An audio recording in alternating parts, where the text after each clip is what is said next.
ఇప్పుడే జీ5 app download చేయండి. చూడండి మీ ఫేవరెట్ టీవీ షోస్ ఎప్పుడైనా ఎక్కడైనా. కనబడ్డ వాళ్ళందరికీ నా ఎంగేజ్మెంట్ జరుగుతుంది, మీరొచ్చి ఫోటోలు తీయండి, మీరొచ్చి క్యాటరింగ్ చేయండి అని చెప్తూ తిరుగుతున్నాడు. బహుశా మీకు కూడా అదే చెప్పాడేమోనని నా డౌట్, అందుకే అడుగుతున్నాను. అలాగా? అవునమ్మా, నువ్వు చెప్పింది నిజమే. నా దగ్గరకు వచ్చి ఈ రోజు నా ఎంగేజ్మెంట్, నువ్వు వచ్చి ఫోటోలు తీయాలి అని చెప్పాడమ్మా. అప్పటికీ నాకు డౌట్ వచ్చింది, ఆల్రెడీ పెళ్ళం ఉన్నవాడికి మళ్ళీ పెళ్ళంటా అని. నువ్వు ఇప్పుడు చెప్పాక క్లారిటీ వచ్చింది. నిజంగానే వాడికి పిచ్చి పట్టినట్టుందమ్మా. కానీ ఆయన భార్య చనిపోయింది కదా. చనిపోవడం ఏంటమ్మా, నిక్షేపంగా ఉంటాను. ఇంతకీ నువ్వెవరు? చెప్పన్నా, హల్వరాజ్ భార్య ఇంకా బతికే ఉందా? నేను అడిగిన దానికి సమాధానం చెప్పు. ఇంతకీ నువ్వెవరు? హల్వారాజ్కి నీకు సంబంధం ఏంటి? ఆయన మా ఇంటి ఓనర్ అన్నా, ఊరికే ఆయన గురించి అడిగి తెలుసుకుందామని. సారీ సిస్టర్, నువ్వు తెలుసుకోవాలనుకుంటే వెళ్ళి హల్వారాజుని అడుగు. నాకేం తెలీదు, నన్ను వదిలే.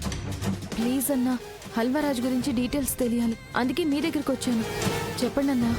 నాకేం తెలీదమ్మా, నేనేదో ఫోటోలు తీసుకొని బతికేవాడిని. దయచేసి నన్ను వదిలేయమ్మా. కస్టమర్లు వస్తారు, నువ్వు బయలుదేరమ్మా.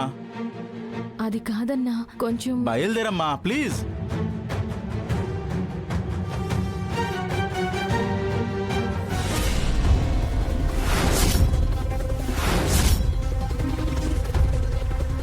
అన్నా, ఆ ఫోటోలో ఉన్న ఆవిడ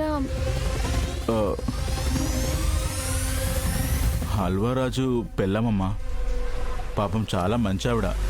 వీడు పెట్టే విధవ టార్చర్లు భరిస్తూ కూడా వీడి దగ్గరే ఉండేది. కాకపోతే వీడు 1000 గుళ్ళ పూజారు కదా, అందుకే ఆ అమ్మాయిని బలవంతంగా వదిలించుకున్నాడు. పాపం ఎక్కడుందో ఎలా ఉందో మహాతల్లి. ఆవిడ బతికే ఉందా అన్నా? ఎన్నిసార్లు చెప్పాలమ్మా, బతికే ఉంది. అయినా అన్నిసార్లు ఎందుకు అడుగుతున్నావు నువ్వు? ఎందుకంటే నాతో తన భార్య చనిపోయిందని చెప్పాడన్నా. అలా చెప్పాడా? అయితే చచ్చిపోయి ఉంటుందమ్మా, చచ్చిపోయి ఉంటుంది. చచ్చిపోవడం ఏంటన్నా, ఇంతకు ముందే కదా బ్రతికే ఉందని చెప్పావు. అలా చెప్పానా? అయితే నేను తప్పు చెప్పానమ్మా. హల్వారాజు తన మొదటి భార్య చనిపోయిందని చెప్పుంటే ఖచ్చితంగా ఆ అమ్మాయి చనిపోయినట్టే. నాకు అంతకు మించి వివరాలు తెలీదమ్మా, దయచేసి నన్ను క్షమించు. అన్నా అన్నా, ఆగన్నా ప్లీజ్, నీకు దండం పెడతాను. నేను చెప్పే ఈ విషయాన్ని ఇంతటితో వదిలేయమ్మా. నేను నీకు కలవలేదు, నీకేం చెప్పలేదు, అంతే. అన్నా అన్నా,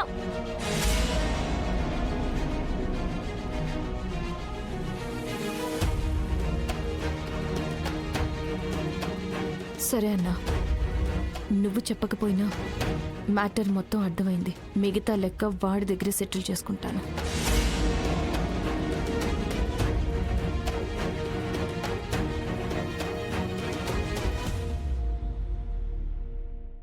జీ5 యాప్ డౌన్లోడ్ చేసి అన్ని ఎపిసోడ్స్ పూర్తి ఉచితంగా చూడండి.